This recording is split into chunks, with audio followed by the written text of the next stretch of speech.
Hey everyone, welcome back to The Practical Alchemist. I'm Meg, and I am posting something for posterity so that in the future I can come back and look at this video and laugh, and who knows, maybe some of you will as well. But the bolt of inspiration that I've just had is related to a post I did recently that said, "You have the right to be wrong."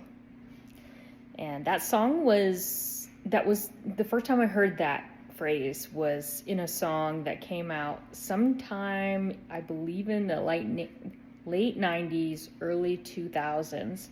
And I'm sure some of you will probably remember it, and I look forward to when someone drops the artist and the title in the comments. But that has recently surfaced again for me as a really wise adage to keep in the toolbox. I have a right to be wrong. And what that means is, as human beings, we never get to avoid 1:11 on the clock. We never get to avoid having to be wrong sometimes. Even the most completely wise, completely pure intentioned person who's lived 1,000 lifetimes before and, should know all the things, will be wrong in some moments. And I think that is a requirement of what we signed up for when we incarnated. And cancel culture in the last 5 to 10 years has increasingly created this really artificial cast over society that says, like, well, you can't ever be wrong. Not only can you not ever be wrong, but also the morality and ethical code of broader society is constantly changing, and therefore you might be right now, but in 2 weeks you'll be wrong for having said that. And when the environment changes, we'll dig up that thing that you said that was wrong, and we'll put it online and make sure you get thoroughly shamed. And I'm smiling because it's just such horseshit. And I think most of us know that, but many still do not, or many are still going with the ebb and flow of what society says is right. So, just your little reminder that you have a right to be wrong, and I have a right to be wrong, and there's an excellent chance that as I continue down this path of presenting my ideas and philosophies about life and my approach to navigating challenges, that I will say something that works great for me right now, and in 5 years' time, say something entirely the opposite. And I think there's something really beautiful in that, because it punctuates another idea that has really been inspiring me lately, which is that you really have access to all the tools when you can hold polar opposites simultaneously, or when you can hold polarizing truths. 333 on the clock as I said that. Polarizing truths, or polarized truths, being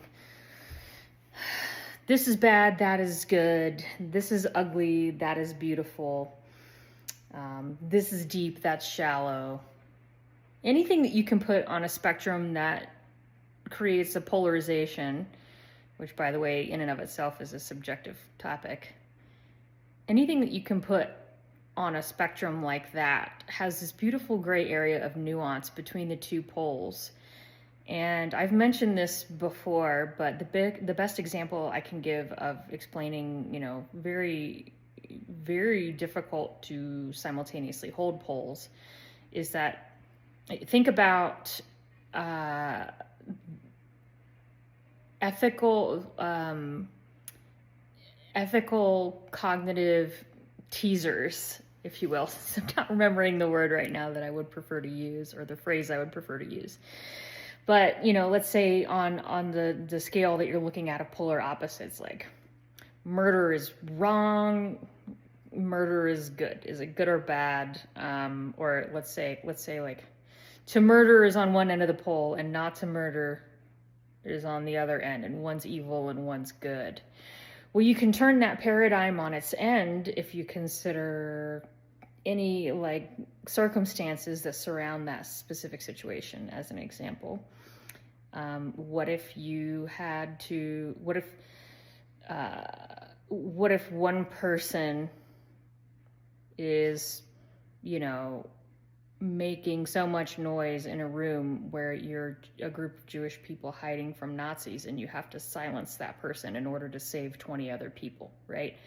There are many examples like this, and some of you might have also heard of like the train switching, you know, how you can, in theory, you know, pull a lever and switch a train on the track from one track to the next. And so let's say there's a runaway train barreling towards a Y, and on one side of the Y is like an innocent kid, and on the other side of the Y is like 40 teenagers or adults, or like, you know, in some cases it might be like a baby on one side and older people on the other, or the most impossible choice, you know, nothing but kids on either side, right? So anything can be up, any firm truth can be turned up on its head if you have the right context, or a context that does that. And so being able to say, yes, that is true, and this other thing can also be true in a different situation, or being able to say, that's true now, but maybe later it won't be. And being able to hold the possibility that whatever paradigms you have in your mind right now may change in 10 years to be completely different, is giving yourself permission to be human and giving yourself permission to grow and create. I bet every single person watching this video can think of an instance where 5, 10, 15, 20 years ago, you had some pretty staunch opinions or firm beliefs about something, maybe even yourself, that are now completely different. And the experience, how you navigated those different contexts as you proceeded through your life, are what made the adjustment in your worldview and your purview.